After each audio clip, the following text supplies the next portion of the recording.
Welcome to Family Basics 101. I'm Dr. Bruce McClure, and as we continue our 5-part series on the art of making love, today we will talk about the pleasure of intimate lovemaking.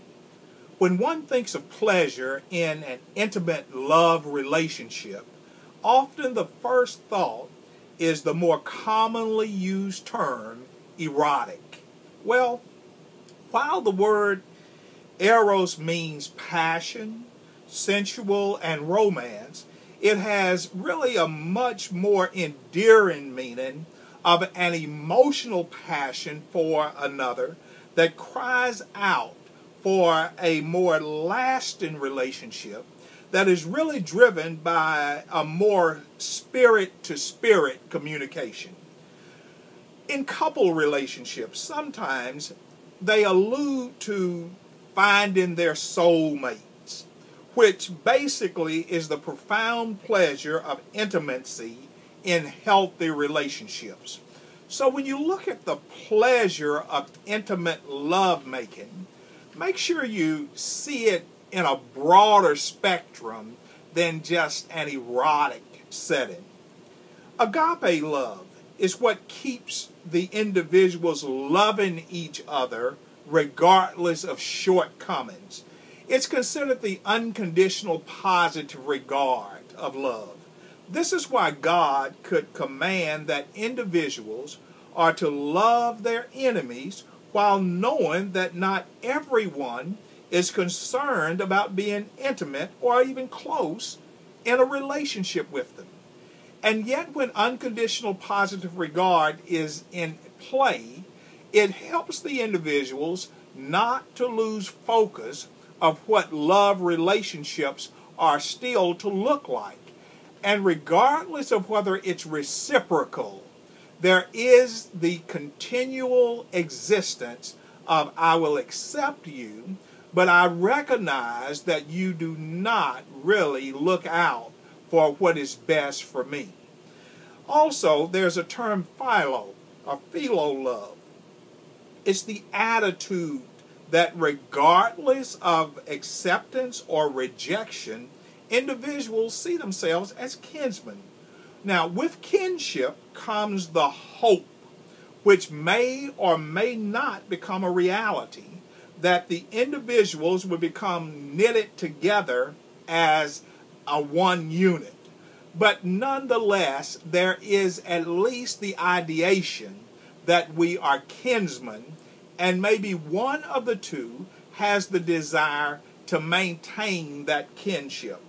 Now, when we talk about pleasure and intimacy in lovemaking, an early modern European saying was, especially with marital relationships, he who marries for love will have good nights and bad days. Now, that is a complete contradiction to what we're studying in terms of the pleasure of intimate lovemaking. Because over time, what is supposed to be a passionate, a connection, and an unconditional positive regard that brings pleasure, a need, a comfort, a security with it, over the years it has evolved into something less than its original intent. During the 12th and 13th century in Europe, adultery was seen as the highest form of love among aristocratic families. In ancient India, falling in love before marriage was seen as disruptive to family solidarity.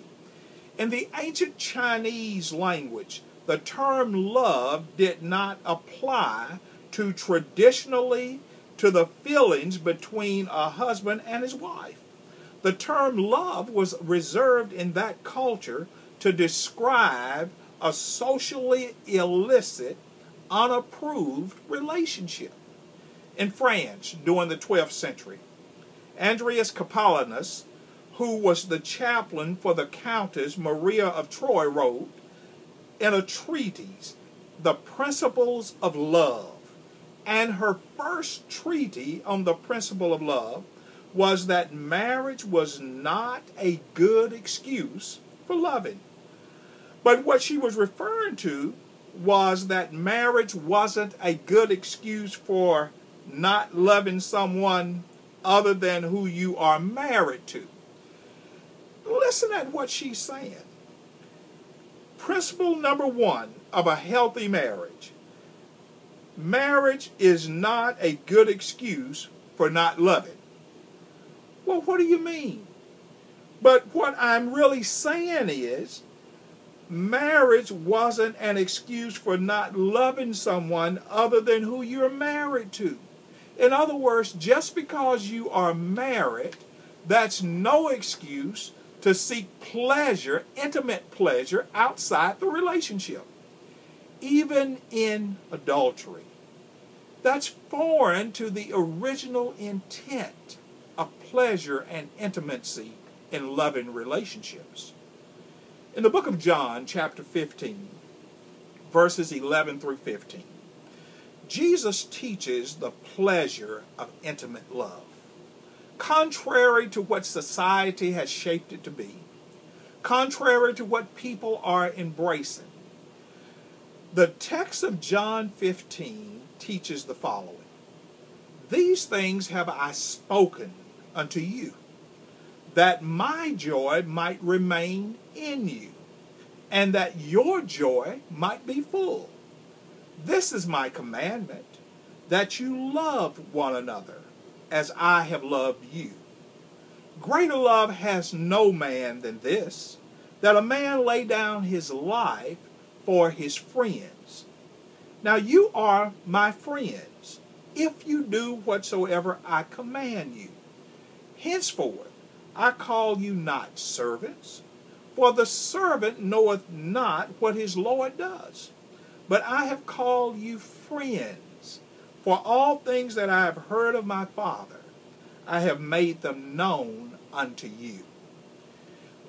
You see the contrast between what Jesus is teaching about the pleasure of intimate love in relationships, in contrast to over the past 21st centuries, what has been taught?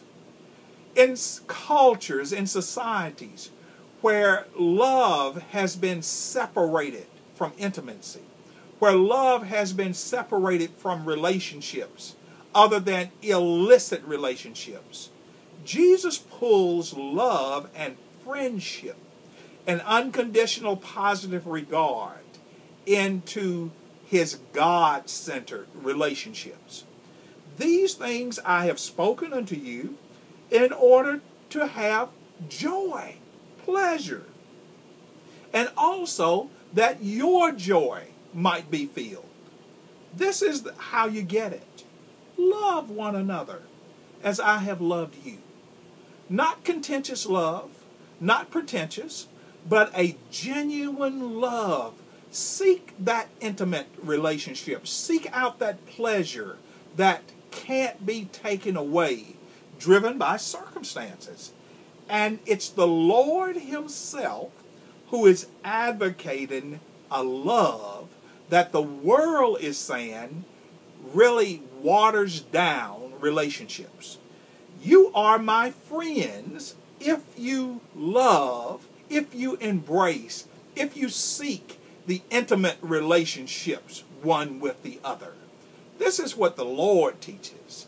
And it's my encouragement to you to seek the Lord's way of intimate passion rather than the world's way. I'll see you back in class again next time. Don't be late and don't skip class.